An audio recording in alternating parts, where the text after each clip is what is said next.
Pour vous le présenter, Wismith Valerus et Natacha Mosséjo qui va vous présenter le sujet du jour. Bonjour Madame Natacha. Bonjour Madame Wismith et bonjour à nos chers internautes. Le sujet d'aujourd'hui, c'est comment reprendre confiance en soi. Comment reprendre confiance en soi, c'est le sujet du jour. Rien n'est fait au hasard. Madame Natacha, est-ce que vous pouvez nous dire pourquoi ce sujet? Je suis venue avec ce sujet parce que je remarque qu'on se laisse trop manipuler par les autres. Il y a beaucoup d'autres problèmes à la base de notre manque de confiance en nous. Il y a premièrement la peur de la critique. On peut dire que c'est l'une des peurs les plus répandues pour le manque de confiance en soi. La principale cause, c'est parce qu'on se laisse trop concentrer par ce que les autres pensent de nous. Parfois, on s'oublie, on s'en fout de ses propres opinions, on se concentre beaucoup trop de ce que les autres pensent de nous. Il y a le sentiment d'infériorité. On peut dire que notre passé est à l'origine de ce sentiment. Parfois à l'école, si on nous ennuie parfois, l'élève qui se voit ennuyé par les autres, et même à l'université parfois, l'enfant grandit avec un manque de confiance en lui. Et parfois les parents également sont à la base des manques de confiance chez nous. Si on est élevé avec un parent qui a un manque de confiance en lui, ça va répandre sur nous. Le plus souvent, l'enfant considère la personne qu'il grandisse comme un modèle. Si la personne a peur d'une chose, le plus souvent l'enfant grandit avec ce même sentiment de peur. Et si on a été élevé également avec des frères et sœurs un peu trop stricts, ça va créer un manque de confiance en nous également. L'atmosphère religieuse à laquelle nous avons évolué, s'il était trop strict, cause également un manque de confiance en nous. Parfois on se met à se dénigrer, à se dévaloriser, on pense qu'on ne vaut rien par rapport aux autres. L'incapacité de s'affirmer. Le plus souvent, on a peur de dire ce que nous pensons, ce que nous ressentons. Le manque de confiance en nous crée l'insécurité, le doute et ça nous cause parfois d'être pessimistes. Il y a le perfectionnisme, le fait de vouloir que tout soit parfait. Tout est prêt pour nous lancer, mais nous voulons à ce que tout soit parfait. Nous pensons à ce que les autres vont dire de nous, est-ce qu'on va l'apprécier. Nous voulons à ce que tout paraît très bien. C'est vraiment bien quand on offre quelque chose au public ou bien qu'on prépare une chose qui est vraiment bon, mais le fait qu'on veut être parfait, ça nous fait perdre les pédales. Et nous voyons que les heures passent, les jours passent, pourtant rien n'est réalisé. Ainsi, nous allons avoir peur de lancer d'autres choses, parce que la première avait passé peut-être comme nous ne l'avons pas souhaité. Il y a la culpabilité. Ce sentiment renforce le manque de confiance en nous. Quand on se sent coupable de tout, c'est vraiment bon. Quand on se sent coupable, on a regretté ce qu'on a fait, on a voulu réparer les bêtises. Mais c'est un sentiment passager. Si on remarque que l'on continue avec ce sentiment de culpabilité, en ce sens, ça devient une maladie. Ça va nous faire perdre confiance en nous. Il faut nous en débarrasser le plus tôt que possible. Une compagnie malsaine. Dis-moi qui tu fréquentes et je te dirai qui tu es. Ce n'est sans raison que l'auteur a écrit ceci. La personne à qui tu passes ton temps a une grande influence sur toi. Parfois, j'ai entendu dire que personne ne peut gâter personne. C'est faux. Parce que la personne à qui tu passes ton temps a une grande influence sur toi. Si la personne est positive, tu seras aussi positive. Si la personne est négative, tu le seras également. Et si la personne a confiance en lui, toi aussi, tu auras confiance en toi. Et regardons parfois, les riches, le plus souvent, ont des amis riches. C'est pas parce que tous les deux, les personnes riches ont le plus souvent des amis riches. Cela ne veut pas dire que tous ont été riches. Mais il y a un d'entre eux qui a été riche, qui a un grand esprit, qui a un esprit positif, qui influence les autres. Et les autres ont fait de même. Et bien c'est de même pour les pauvres. Le plus souvent, les pauvres fautent avec les pauvres. Je n'ai pas dit de ne pas fréquenter les pauvres, ce n'est pas ce que je dis. Mais quand tu fréquentes quelqu'un, on puise au maximum de cette personne. Si c'est négatif, on puise les négatifs. Si c'est positif, on puise les positifs.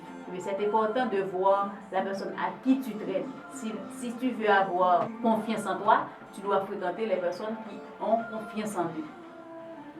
Quand une personne a subi un événement traumatisant, que ce soit un viol ou des abus, ça a un grand impact sur lui. Et également pour les échecs. Une personne qui a subi un échec, ça peut lui faire perdre confiance en lui. Prenons l'exemple d'un enfant qui était en baccalauréat. Si l'enfant n'a pas réussi, l'enfant a déjà perdu confiance en lui. Si les autres ont réussi et lui pas, c'est qu'il y a un problème. Ce n'est sans raison que beaucoup d'élèves continuent à échouer. Dès le premier échec, il a perdu confiance en lui. Et ça cause s'il a eu un deuxième échec même. C'est en très rare quantité qu'on voit une personne qui a réussi un troisième fois au baccalauréat. Parce que la personne a complètement perdu confiance en lui. Tous ces points-là, ce sont des frustrations qui ont contribué à nous faire perdre confiance en nous. Nous ne pouvons pas passer notre vie avec cette perte de confiance. Il faut lutter, il faut faire le maximum de nous pour nous débarrasser de cette perte de confiance. Ça a été super intéressant, reprendre confiance en soi.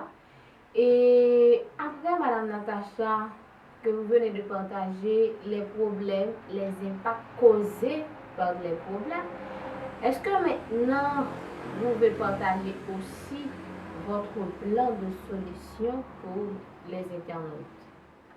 La confiance et l'estime de soi se construisent petit à petit. C'est pour cette raison que la semaine dernière que j'ai parlé d'aider l'enfant à avoir confiance en lui. Un enfant qui grandit avec une confiance en lui n'aura pas peur d'affronter l'avenir. On peut dire que ce sont vos propres pensées et vos propres perceptions qui vous limitent. On a déjà vu beaucoup de causes du manque de confiance. Et ce qu'on doit faire, il faut identifier les causes des difficultés. Tout développement personnel commence par l'identification des problèmes. Il faut connaître les problèmes et les vouloir solutionner pour pouvoir sortir dans les difficultés où nous sommes. Il faut apprendre à s'accepter tel qu'on est. Le plus souvent, on se compare aux autres. On dit que un tel est ceci, un tel est cela, et pourtant moi, je ne le suis pas, soit sur le plan social ou sur le plan intellectuel, sur le plan professionnel. Mais chaque personne est une personne différente. Il faut arrêter de se comparer aux autres. Nous devons voir nos propres valeurs, nos propres qualités et également il faut voir nos défauts. Il faut faire de nos défauts un atout. Parfois, ce qu'on pense qui n'est pas bon en nous, beaucoup de personnes les voient comme une valeur. Il faut les développer afin que les autres les apprécient. Il faut travailler sur nos qualités davantage afin de tirer au maximum de profit. Il faut se détacher du passé. Le passé est un poids lourd sur nous qui nous empêche d'avancer. C'est vrai, on a eu un passé difficile, on a passé des moments que nous n'apprécions pas, il faut nous en détacher. Il faut commencer par construire nos propres croyances et nos propres réflexions. Parce que si nous ne voulons pas avancer, personne ne va nous aider. Il faut vaincre la peur et passer à l'action. Pour le faire, il faut avoir un objectif. Et un objectif réaliste. Quelle que soit la personne qu'on est, on a eu déjà des réalisations. Il faut en être fier. Il faut parfois prendre du temps pour les analyser, pour voir comment on a fait pour les réaliser. Et ainsi, nous allons avoir envie d'en faire d'autres. Il faut savoir que les exploits et la réussite ne sont pas seulement l'affaire des autres. Nous-mêmes également, nous pouvons avoir nos propres exploits. Ce que les autres peuvent faire, ils n'ont rien de plus que nous. Nous également, nous pouvons le faire. Il faut arrêter de se lamenter. Parce que la lamentation booste notre manque de confiance.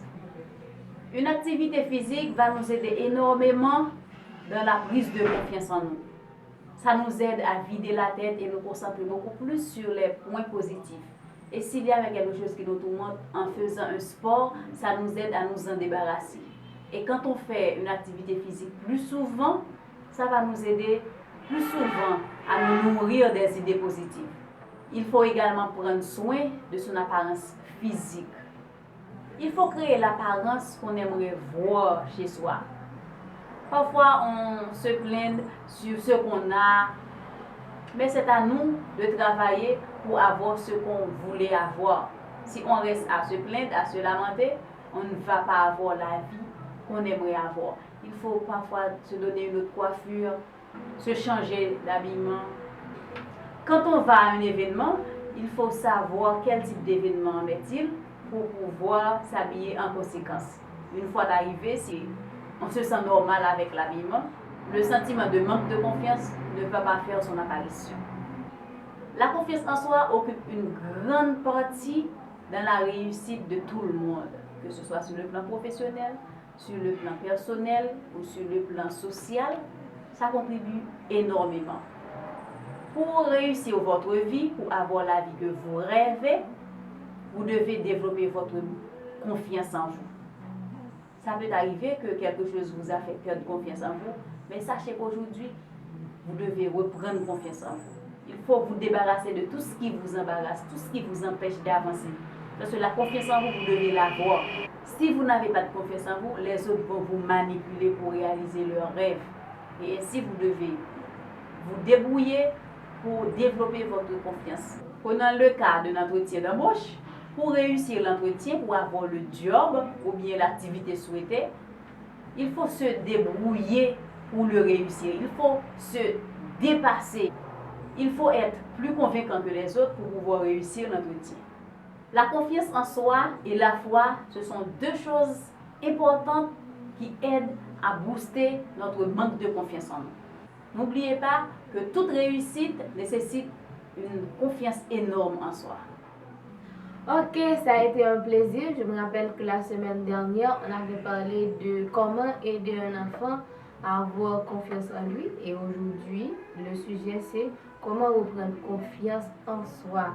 Je vous remercie, mais si on veut vous contacter pour plus d'informations ou pour des formations surtout, où est-ce qu'on peut vous rejoindre? Merci Madame Smith. Et le sujet c'est comment reprendre confiance en soi. Le Jardin botanique d'Écailles, c'est un lieu d'inspiration qui peut vous aider à reprendre confiance en vous. Prenez du temps pour venir passer un moment au Jardin botanique d'Écailles, non seulement pour assurer votre bien-être, mais également pour reprendre confiance en vous. C'est un lieu exceptionnel qui va vous aider. La personne que vous êtes réellement peut apparaître. Prenez du temps pour venir passer un moment d'inspiration et de reprendre confiance en vous-même. Parce que personne ne le fera à votre place.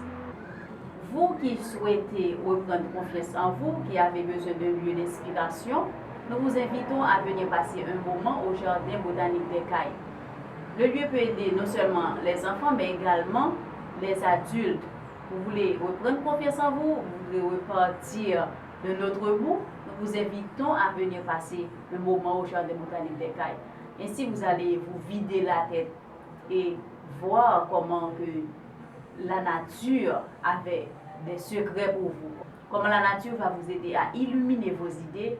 N'hésitez pas à nous contacter au 4309 2809 pour planifier votre visite.